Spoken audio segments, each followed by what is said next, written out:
Ciao a tutti, in questa puntata di Forsinet vi parlerò del cast di Tale e Quale Show che appunto andrà in onda il prossimo autunno, l'edizione 2025. Partiamo dal nome che forse è quello più di spicco, almeno attualmente, per quanto riguarda anche i reality e soprattutto i social, almeno sotto quel punto di vista potrebbe riscuotere maggior successo, ovvero quello di Antonella Fiordelisi, ex concorrente del Grande Fratello, l'edizione VIP vinta da Nikita Pellisson,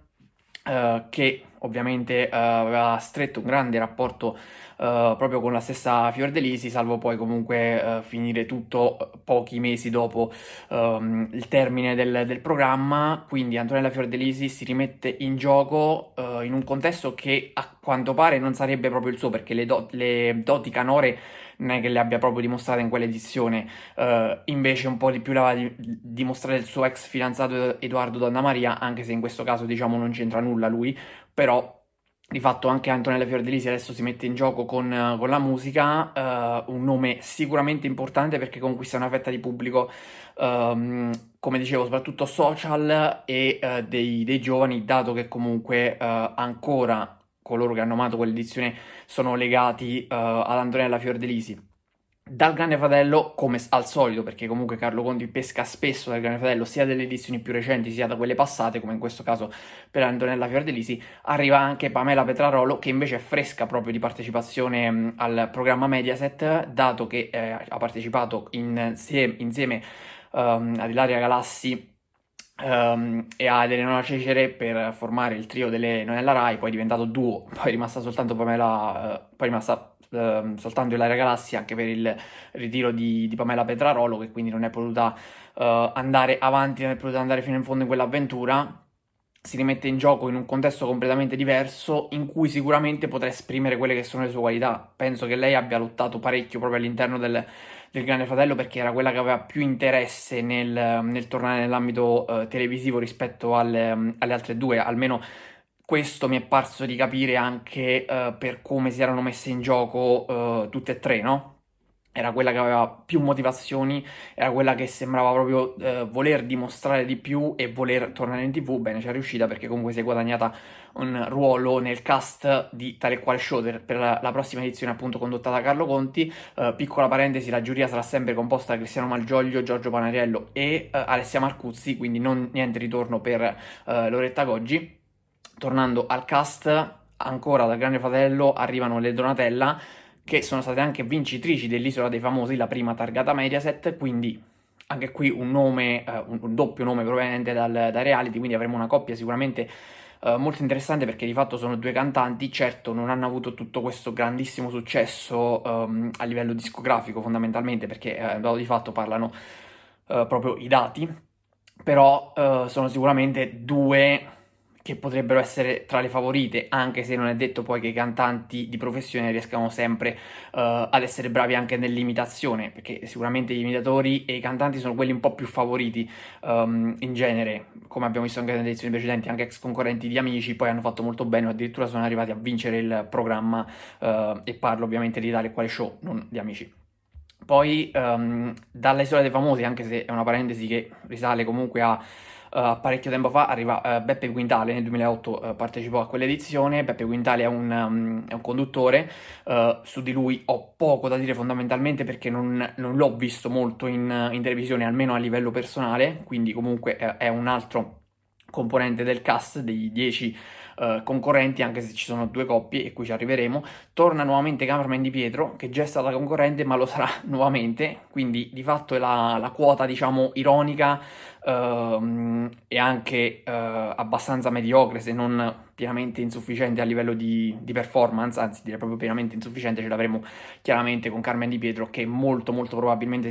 si andrà a prendere i 5 punti e quindi la votazione più bassa da parte di tutta la giuria, salvo clamorosi colpi di scena e magari anche qualche interpretazione con qualche ospite a sorpresa che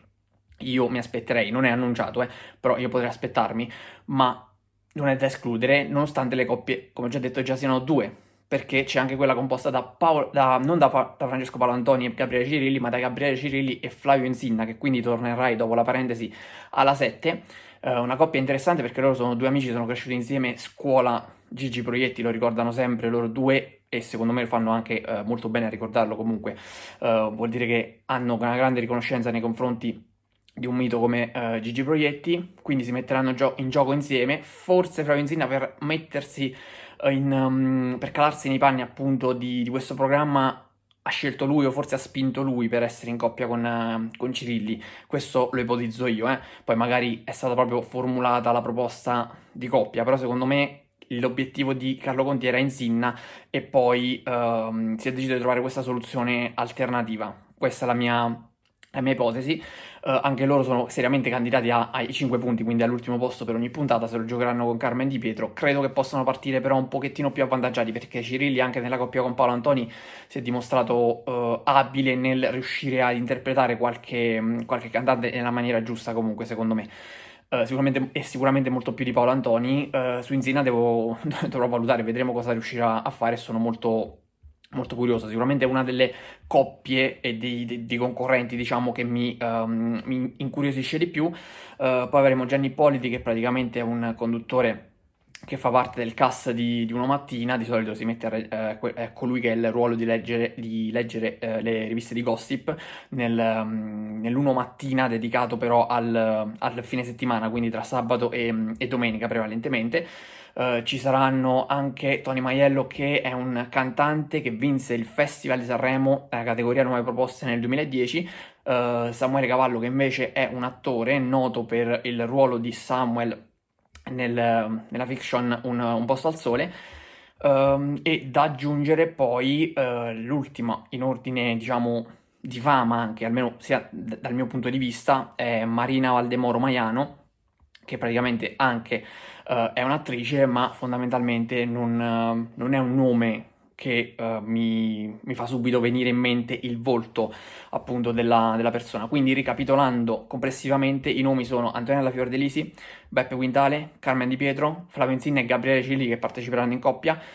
Gianni Ippoliti, le Donatella ovviamente parteciperanno in coppia, Marina Valdemoro Maino, e poi Paperna Petrarolo, Samuele Cavallo e Tony Maiello. Quindi questo è il cast di 10 concorrenti, nonostante siano 12 nel complesso le persone. Secondo me è un cast interessante, mi aspettavo qualcosa in più, però di solito Tale e Quale Show è sempre in grado di regalare delle sorprese. Fondamentalmente non ci sono grandissimi nomi di spicco, no, che ti fanno incollare allo schermo. Ripeto, secondo me quelli che sono stati presi più importanti, più di rilievo attualmente a livello televisivo sono proprio Antonella Fiordelisi, Pamela Petrarolo, proprio per quanto riguarda la fama attuale, no? Che hanno avuto comunque un riscontro importante a livello di pubblico, perché Carlo Conti va a prendere spesso concorrenti, anzi praticamente sempre almeno uno o due concorrenti dalle precedenti elezioni del Grande Fratello, perché comunque è consapevole del fatto che da lì escono con una notorietà importante, e portarli poi a Tale e Quale Show porta anche un certo seguito in più al programma, che comunque è già seguito di suo perché è uno stile e un format completamente diverso, però magari riesce comunque ad allargare la fetta di pubblico, e non mancheranno comunque le sorprese, perché quei nomi che magari conosciamo di meno e conosco di meno, mi ci metto anche io in prima persona comunque nel fatto che non conosco alcuni nomi,